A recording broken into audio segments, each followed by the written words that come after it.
IndiGo సంక్షోభం ముగిసిపోలేదు. నేడు శంషాబాద్ ఎయిర్పోర్ట్లో 115 విమానాలు రద్దు చేసినట్టుగా ఆ సంస్థ ప్రకటించింది.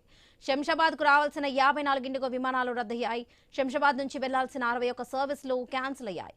ఇండిగో ఎయిర్లైన్ సర్వీసుల్లో తీవ్ర అంతరాయంపై కేంద్రం చర్యలకు సిద్ధమైంది. ఇండిగో సీఈఓ పీటర్ ఎల్బర్గ్స్ కు డీజీసీఏ షోకాజ్ నోటీస్ జారీ చేసింది.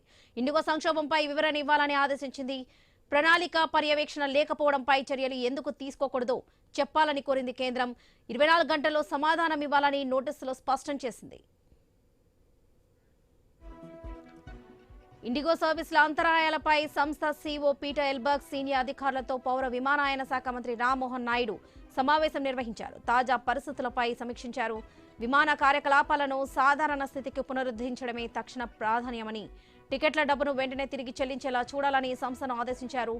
ప్రస్తుత పరిస్థితులకు దారితీసిన కారణాలను తెలుసుకునేందుకు డీజీసీఐ 4 సభ్యులతో విచారణ కమిటీని ఏర్పాటు చేసింది.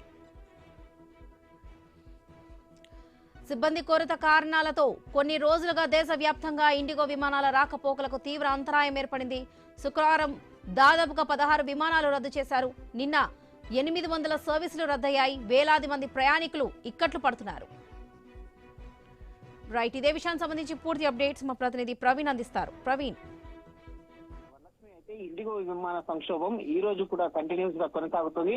అదే తాజాగా అందినటువంటి అప్డేట్ ప్రకారంగా మొత్తం త్వరగా శంషాబాద్ నుండి ఈ రోజు 115 ఇండిగో విమానాలను రద్దు చేస్తున్నట్టుగా చెప్పింది. అయితే ఆ శంషాబాద్ నుండి ఇతర రాష్ట్రాలకు వెళ్లవలసినటువంటి 65 విమానాలను రద్దు చేశారు. అదేవిధంగా 50కి పైగా ఇతర రాష్ట్రాల నుండి శంషాబాద్ కు వచ్చేటటువంటి ఇండిగో విమానాలను రద్దు చేస్తూ కాసేపటి క్రితమే ప్రకటించింది. మొత్తం త్వరగా చూసుకుంటే కనుక ఈ సంక్షోభానికి ఇండిగో నిర్లక్ష్యమే కారణమని ఆగ్రహం వ్యక్తం చేస్తున్నారు అక్కడ ఉన్నటువంటి ప్రయాణికులు. అయితే దేశవ్యాప్తంగా విమానాలు రద్దు కావడం చేత తీవ్ర ఇబ్బందులను ఎదుర్కొంటున్నారు. అదేవిధంగా చూసుకుంటే కనుక నిన్న ఒక్కరోజే 1000కి పైగా విమానాలను అయితే ఇండిగో రద్దు చేసినట్టుగా తెలుస్తుంది. గడిచిన 2 రోజుల్లో మరో 1000 విమానాలు క్యాన్సిల్ చేసినటువంటి ఇండిగో దీనిపైన ప్రయాణికులు తీవ్ర అసంతృప్తి వ్యక్తం చేస్తున్నారు. విమానాలు రద్దు చేయడంతో ఇండిగో యాజమాన్యం సిబ్బంది పైన అయితే స్థానం కోల్పోయి తీవ్ర ఆగ్రహం కూడా వ్యక్తం చేస్తున్నారు. విమానాల రద్దు పైన దేశవ్యాప్తంగా ప్రయాణికుల ఆందోళన కూడా వ్యక్తమవుతుంది. నిబంధనలు తాత్కాలికంగా సడలిస్తామని విమానాలు పూర్తి స్థాయిలో తిరిగేలా